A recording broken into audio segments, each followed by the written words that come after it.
Donc bienvenue à Paris 13 et je suis ravi de vous accueillir dans le cadre de ce clôture de ce 10e congrès de la SARI. Donc Paris 13 entretient des liens privilégiés avec l'Inde grâce à l'échange avec l'université de Pondichéry et avec l'université de Mumbai. Donc nombreux sont les étudiants de la diaspora indienne qui habitent dans le département du 95 et du 93. Donc, il y a également des étudiants qui sont inscrits dans nos masters et qui sont très intéressés pour se familiariser avec la culture et la société indienne, mais également qui préparent donc, des mémoires dans le cadre sur l'Inde et qui souhaitent faire leur stage donc, en Inde.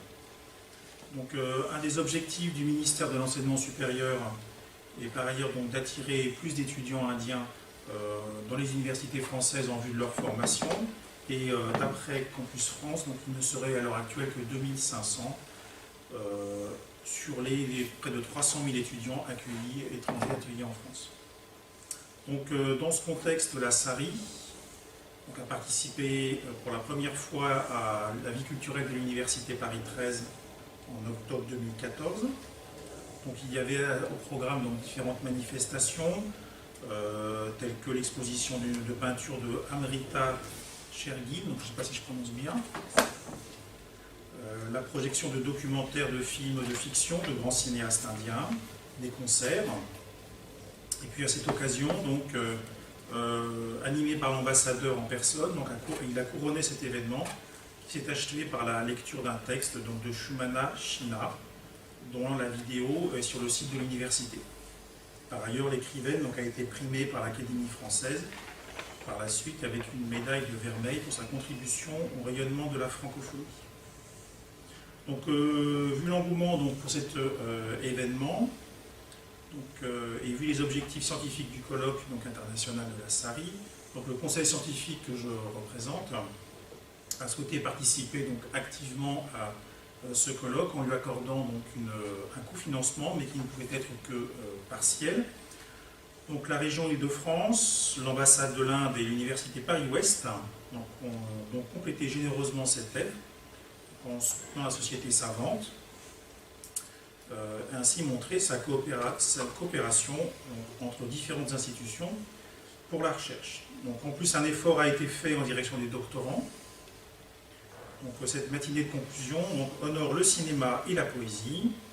Elle s'inscrit donc dans la droite ligne de l'esprit de Paris 13 qui fait tout pour encourager la création littéraire et artistique. Donc l'émergence économique de l'Inde, troisième économie mondiale en termes de parité de pouvoir d'achat, contribue à valoriser sa puissance dans le domaine culturel et scientifique. Donc, la récente visite du Premier ministre indien, Narendra Modi, et les contrats signés entre la France et l'Inde n'ont fait que rapprocher davantage les deux pays. Et donc il sera également question de l'Inde lors de la conférence du COP21 qui sera organisée à Paris en décembre 2015. Donc, les universités françaises sont donc naturellement impliquées dans l'élaboration et dans la circulation des connaissances sur l'Inde, dont la dimension démocratique présente un atout en matière de relations internationales.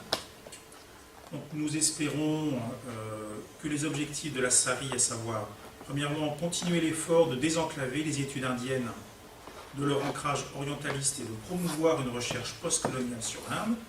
Deuxièmement, élargir les études indiennes aux pays voisins comme le Sri Lanka et faire connaître leur patrimoine culturel.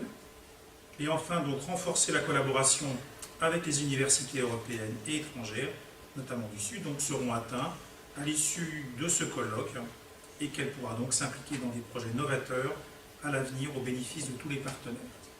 Voilà, donc je vous souhaite un excellent colloque.